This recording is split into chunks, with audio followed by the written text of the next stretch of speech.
ಹಲವು ತಿಂಗಳಿನಿಂದ ಶಿರಸಿಯಲ್ಲಿ ನಿಂತಿದ್ದ ಗೋವು ಕಳ್ಳತನ ಇದೀಗ ಪುನಃ ಆರಂಭಗೊಂಡಿದ್ದು, ಶುಕ್ರವಾರ ಮಧ್ಯರಾತ್ರಿಯ ವೇಳೆ 3-4 ಗೋವುಗಳನ್ನು ಕಳ್ಳತನ ಮಾಡಿರುವ ದೃಶ್ಯ ಸಿಸಿಟಿವಿ ಕ್ಯಾಮೆರಾದಲ್ಲಿ ಸೆರೆಯಾಗಿದೆ. ಶಿರಸಿಯ ನೀಲೇಕಣಿ ಗಣಪತಿ ದೇವಸ್ಥಾನದ ಬಳಿ ಮಲಗಿಕೊಂಡಿದ್ದ ಗೋವಿಗೆ ಕುತ್ತಿಗೆಗೆ ಇಬ್ಬರು ದುಷ್ಕರ್ಮಿಗಳು ಹಗ್ಗ ಕಟ್ಟಿ ಎಳೆದೊಯ್ದಿದ್ದಲ್ಲದೆ ನಗರದ ವಿವಿಧೆಡೆಯಲ್ಲಿಯೂ ಗೋವುಗಳನ್ನು ಕಳ್ಳತನ ನಡೆಸಿದ್ದಾರೆ ಎಂಬುದು ತಿಳಿದು ಬಂದಿದೆ. ನಗರ ಸೇರಿದಂತೆ ಗ್ರಾಮೀಣ ಭಾಗಗಳಲ್ಲಿ ಪೊಲೀಸ್ ಬೀಟ್ ವ್ಯವಸ್ಥೆ ಸಂಪೂರ್ಣ ನಿಷ್ಕ್ರಿಯಗೊಂಡಿದೆ.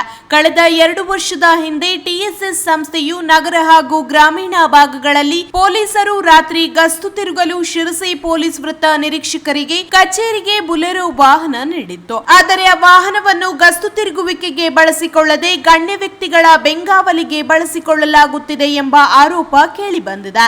ರಾತ್ರಿ ವೇಳೆ ಪೊಲೀಸರು ಗಸ್ತು ಬಿಗಿಗೊಳಿಸಿದರೆ ಮನೆ, ಅಂಗಡಿ ಕಳ್ಳತನ, ಗೋ ಕಳ್ಳತನ ನಿಯಂತ್ರಣವಾಗಲಿದೆ ಎನ್ನುತ್ತಾರೆ ಪ್ರಜ್ಞಾವಂತ ನಾಗರಿಕರು.